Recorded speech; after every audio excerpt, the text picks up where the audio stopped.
আসসালামু আলাইকুম my dear students. আজকে তোমাদের এসএসসি ফিজিক্স অধ্যায় নাম্বার 11 এর চলতরিতের একটি এমসিকিউ আমরা সমাধান করব। তোমরা দেখতে পাচ্ছ এমসিকিউটা বোর্ডে, এবং কোশ্চেনটা হচ্ছে বর্তনীর মূল তড়িৎ প্রবাহ কত। রাজশাহী বোর্ড 23 সালে আসছে। তুমি একটা বর্তনী দেখতে পাচ্ছ, নাদুস নুদুস দেখতে। R1 R2 R3 মানে তিনটা রোধ আছে, একটা বিভব পার্থক্য আছে, একটা ব্যাটারিতে একটা ভোল্টেজ দিয়ে দিছে।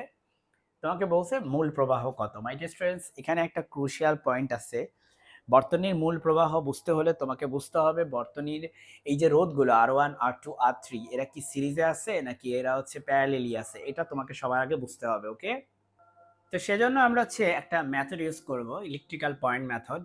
এখানে তোমরা প্রথমেই দেখো এই যে রোধটা, এই রোধের সাথে এই রোধটা সিরিজে আছে, এটা তুমি বুঝতেই পারতেছো। দেখো এখান দিয়ে যে পরিমাণ এখান থেকে কারেন্ট বের হবে পজিটিভ টার্মিনাল থেকে, কারেন্টটা এখানে এসে এটার ভিতর দিয়ে পাস করবে, তাই না? একটা কারেন্ট এখানের ভিতর দিয়ে পাস করবে, সেই কারেন্টটাই কিন্তু আবার এটা এখান দিয়েও পাস করবে। তাহলে তুমি এভাবে দেখতে পাচ্ছ যে এই তারটা, বা এবার চিন্তা করতে পারো এখান থেকে এ পর্যন্ত এই পুরো তারটা কিন্তু একটা নির্দিষ্ট তার, এই জায়গায় গিয়ে জয়েন্ট হয়েছে, এই জায়গায় গিয়ে জয়েন্ট হয়েছে আলাদা একটা তার। তাহলে তুমি এইটুকু বলতে পারো যে এটার ভিতরে যে পরিমাণ কারেন্ট যায় এটার ভিতরে একই পরিমাণ কারেন্ট যায়, আর আমরা জানি যে একই পরিমাণ কারেন্ট যাওয়ার কারণে এই দুটো হচ্ছে সিরিজে আছে। ওকে, সো এই দুটো হচ্ছে প্রথমে কথা হচ্ছে এই দুটো হচ্ছে সিরিজে আছে। আমার এখানে কারেন্ট চলে গেছে, আমি কারেন্ট আসলে ভিডিওটা আবার কন্টিনিউ করব। তো এখানে তুমি একটা জিনিস চিন্তা করো যে ধরো আমাদের এখান থেকে আমরা একটা বিন্দু চিন্তা করি, লেটস সে এখানে আমি একটা বিন্দু চিন্তা করি এ, এবং এখানে একটা বিন্দু চিন্তা করি বি, ঠিক আছে? সো এইখানে দেখো কোনো প্রকার লোড আছে, লোড বলতে বোঝাচ্ছি আমরা আসলে কোনো প্রকার রেজিস্ট্যান্স আছে কিনা, কোনো প্রকার বাল্ব আছে কিনা, মানে এমন কিছু যেটার মধ্য দিয়ে গেলে কারেন্ট, যেটার মধ্য দিয়ে হচ্ছে ভোল্টেজ হচ্ছে ড্রপ করে, ঠিক আছে? যেটার মধ্যে দিয়ে ভোল্টেজ ড্রপ করে। তুমি খেয়াল করো এই তারে কিচ্ছু নাই। সো এখানে এই পয়েন্টটা যদি এ হয়, এই সবগুলা পয়েন্ট কিন্তু এ, তাহলে এই পয়েন্টটাও কি এ, এই পয়েন্টটাও কিন্তু এ, ঠিক আছে? সো আমরা একটা জিনিস খেয়াল রাখবো যে এখানে যদি কোনো লোড না থাকে তাহলে সব পয়েন্ট একই। তাহলে এটা যদি এ হয়, এই পয়েন্টটাও এ, এই পয়েন্টটাও এ, এই পয়েন্টটাও এ, এই পয়েন্টটাও এ, ঠিক আছে? তাহলে কথা হচ্ছে এখানেও কোনো লোড নাই, তাহলে এই পয়েন্টটাও এ, এই পয়েন্টটা এখানে এ, এটাও এ। বুঝছো কিনা? আবার খেয়াল করো, তুমি বলবা স্যার তাহলে কি এটা এ হবে না, কারণ এখানে একটা লোড আছে, তাহলে ওই পারে কিন্তু আর এ হওয়া যাবে না। ঠিক যেমন এখানে দেখো এটা এ, কিন্তু এটা কিন্তু এ না, এটা আমি নতুন নাম দিছি বি। আচ্ছা এটা যদি বি হয়, হ্যাঁ, তাহলে এই দুইটা মিল্লা কিন্তু কি হইলো দেখো, এই পর্যন্ত হচ্ছে বি, তাই না? এই পর্যন্ত হচ্ছে বি। তাহলে একটা জিনিস খেয়াল করো, একটা কাজ করি আমরা, চলো আমরা এই দুইটার মিলে যোগ করে ফেলি আমরা, কারণ এই দুইটা সিরিজে আছে, আর সিরিজে থাকলে কি করি, সিরিজে থাকলে হচ্ছে যোগ হয়, দুইটা যোগ হয়, R1 প্লাস R2, এই দুইটা যোগ হবে। আমি খুব ডিটেলসে তোমাদেরকে বোঝানোর চেষ্টা করতেছি যাতে তোমার একটা ম্যাথ করলে বাকি কোনো ম্যাথে আর ঝামেলা না থাকে। তাহলে দেখো এই দুইটা মিলে হচ্ছে 5 হয়েছে, তাহলে এই R2 আর এই R1 এই দুইটা মিলে 5 হয়ে গেছে, তাই না?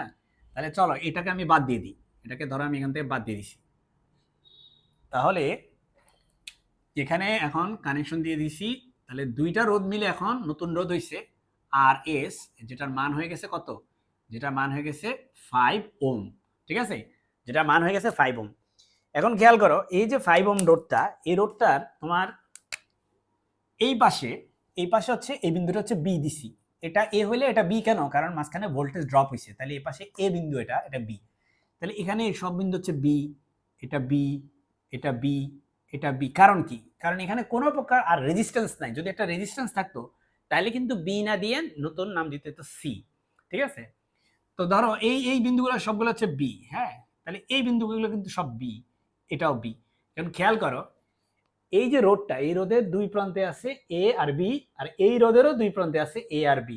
তার মানে এই দুইটা রোধ সমান্তরালে আছে। মনে রাখবা যদি এরকম দুইটা রোধ থাকে, যদি এরকম দুইটা রোধ থাকে এরকম, হ্যাঁ, এরকম দুইটা রোধ আছে এবং তাদের এক প্রান্ত এ আর এক প্রান্ত বি এর সাথে কানেক্টেড, তাহলে তুমি বুঝে যাবা যে এই দুইটা হচ্ছে কিভাবে আছে, সমান্তরালে আছে। বুঝছো কিনা? এই দুইটা হচ্ছে সমান্তরাল আছে, তাহলে এটা হচ্ছে এ, এই প্রান্তটা হচ্ছে বি। যেহেতু এটা এ, তার মানে এই সব বিন্দু হচ্ছে এ, এই সব বিন্দু হচ্ছে এ। যেহেতু এটা বি, তাই এই সব বিন্দু হচ্ছে বি, এই সবগুলা বিন্দু হচ্ছে বি। তার মানে দুই প্রান্তের এই রোধের এই প্রান্তটা হচ্ছে এ, এই প্রান্তটা হচ্ছে বি, আবার এই রোধের এই প্রান্তটা এ, এই প্রান্তটা বি। তার মানে এই দুজন হচ্ছে প্যারালেলি আছে। আর প্যারালেলি থাকলে এটা হচ্ছে 5 ওম, এটা হচ্ছে কত 5 ওম, দুইটাই দেখো 5 ওম।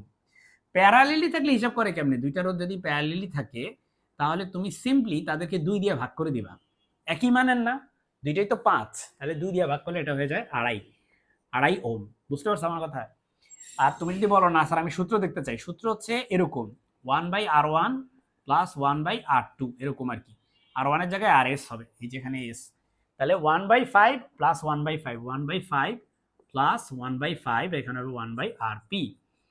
সুতরাং 1/5 প্লাস 1/5 মানে কত বলো? 1/5 প্লাস 1/5 মানে হচ্ছে 2/5, 2/5, তাই না? তাহলে উল্টাও, এবার উল্টায় দাও, তাহলে আরপি হয়ে যাবে 5/2, তার মানে হচ্ছে 2.5। এটাই একটু আগে তোমাদেরকে আমি একদম সংক্ষেপে দেখাইছি যে দুইটা যদি একই মানের রোধ হয় এবং তারা যদি প্যারালেলি থাকে তাহলে তারা হয়ে যায় হচ্ছে 2.5। 2.5 কিভাবে? কারণ জাস্ট সিম্পলি 5 কে 2 দিয়ে ভাগ করে দাও। এরকম যদি তিনটা থাকতো, 5 ওহমের তিনটা যদি থাকতো, তাহলে 5 কে 3 দিয়ে ডিভাইড করে দিতাম আমরা। আচ্ছা, এবার সব কথার শেষ কথা, মূল তড়িৎ প্রবাহ কত? তাহলে মূল তড়িৎ প্রবাহ আই এর সূত্র কি? I equal to V by R. Voltage কত দেওয়া আছে? পুরো সার্কিটে ভোল্টেজ একটাই 5 ভোল্ট, এই যে 5। আর রোধ কত? টোটাল রোধ কত? টোটাল রোধ হচ্ছে 2.5 বের হইছে, তাই না? 2.5 হচ্ছে টোটাল রোধ। তাহলে 5 কে যদি তুমি 2.5 দিয়ে ভাগ করো তাহলে অবশ্যই অ্যান্সারটা তুমি বুঝতেছো কত আসবে? অ্যান্সারটা হবে হচ্ছে 2। 5 কে যদি তুমি 2.5 দিয়ে ডিভাইড করো তাহলে তোমার অ্যান্সারটা হবে কত? 2 হবে, 2 অ্যাম্পিয়ার। সুতরাং তোমার অ্যান্সার হচ্ছে গ নাম্বারটা 2 অ্যাম্পিয়ার। আমি অনেক ডিটেলসে বোঝানোর চেষ্টা করছি, আসলে সব ম্যাথ এত ডিটেলসে বোঝাবো না। তো আশা করি যেহেতু তোমার 9 স্টুডেন্ট, আশা করি তোমরা এই ম্যাথটা দেখে তোমাদের সার্কিট কিভাবে সলভ করতে হয় সেটা সম্পর্কে একটা আইডিয়া আসলো।